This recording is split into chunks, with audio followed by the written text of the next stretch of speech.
Eu realmente acho que um homem solteiro que não tem família, ele não tem um propósito. A família, ela é o que vai dar de fato o propósito que o homem precisa para ele poder chegar onde que ele quer chegar.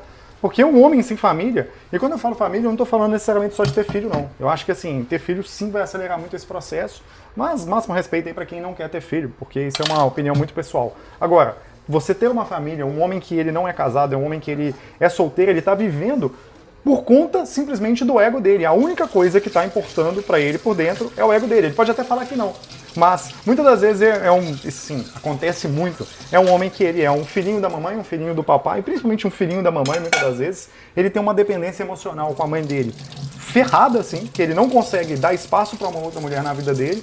E às vezes, inconscientemente, né, às vezes se o pai dele abandonou, alguma coisa nesse sentido, inconscientemente ele é nada mais do que um marido para a mãe, para a própria mãe dele. Você fala assim, como assim? Cara, não estou falando literalmente, mas num sentido de utilidade e representação do que ele está dando de esforço para aquela mãe, ele está sendo o marido dela. E aí ele está deixando de dar espaço para uma mulher na vida dele, simplesmente para poder cuidar da mãezinha, né? E eu não acho que isso é uma coisa boa, porque esse cara geralmente é o cara que ele vai estar priorizando na vida dele o ego interno.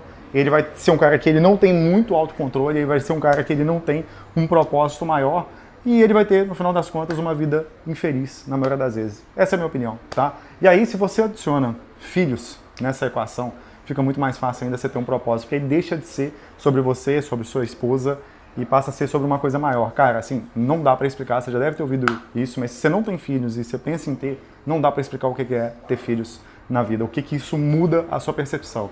Então, na boa, se você é um cara solteiro e está assistindo esse vídeo, cara, pensa muito bem. Se eu pudesse, eu casei com 23 anos, se eu pudesse e soubesse disso, eu teria casado antes, teria saído de casa antes para poder constituir a minha família, porque isso mudou completamente a minha forma de enxergar o mundo.